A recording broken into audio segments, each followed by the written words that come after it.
I've lived in Minnesota my whole life. My father was a public defender, so I've long been aware of the problems with racism in Minneapolis and efforts to improve things that have failed. Ever since people were made aware of George Floyd's death by seeing the video, I think people were horrified. I think it gives us more of an overall sense of urgency for our work. The Innocence Project of Minnesota, we work to free wrongfully convicted people who are innocent, and we work to change the justice system to help prevent wrongful convictions.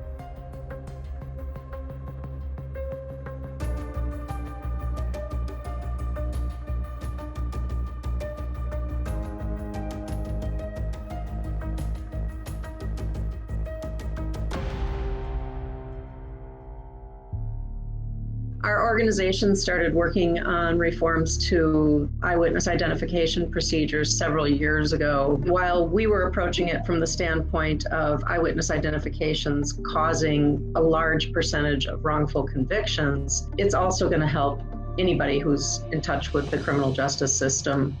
My colleague, Julie Jonas, who's our legal director, has been the champion for this effort. Minnesota implemented a new law that's going to require best practices for law enforcement in doing eyewitness identification, particularly photo lineups. The first and most important one is doing a double-blind methodology, which just means that the officer who's conducting the lineup procedure does not know who the suspect is, to prevent that officer from unintentionally biasing it, because studies show that the police officers, even nonverbal communication or affirmative feedback to the witness can cause the witness to pick someone they otherwise might not have picked, can even cause a false memory to be created. So that's by far the most important reform.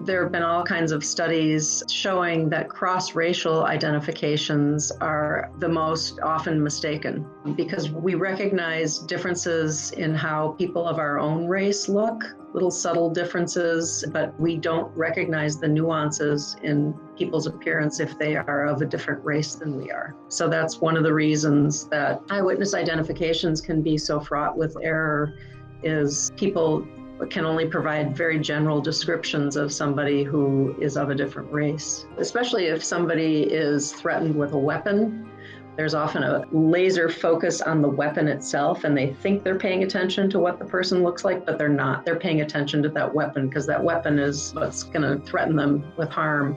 There's been so many studies done about cross-racial identification, about the effect of stress in an identification, about weapons focus.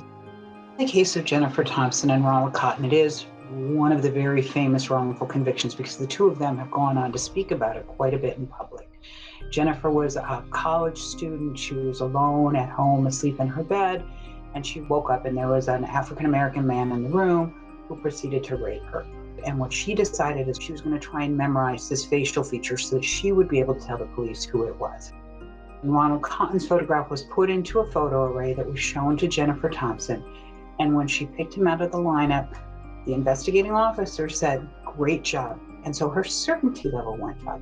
What eventually happens in this case is Ronald Cotton goes to trial. He's convicted on Jennifer Thompson's testimony.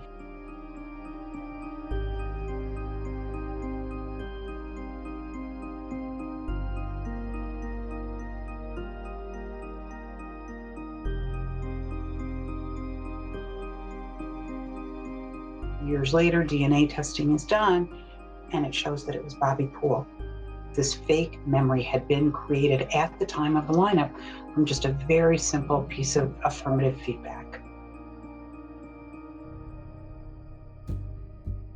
The majority of the people we've gotten out of prison have been people of color. So I think it's kind of evident at this point that there is racism in every aspect of our criminal justice system. I think it's really undeniable at this point. Our goals are really centered around helping people who are innocent. We know there are more Black and brown people being arrested, tried, and incarcerated than Caucasian people. The Innocence Project of Minnesota will keep working on reforms to our justice system, improvements to our justice system, and we're very happy that the work that we do not only helps innocent people who've been wrongfully convicted, but also helps our justice system as a whole to be better.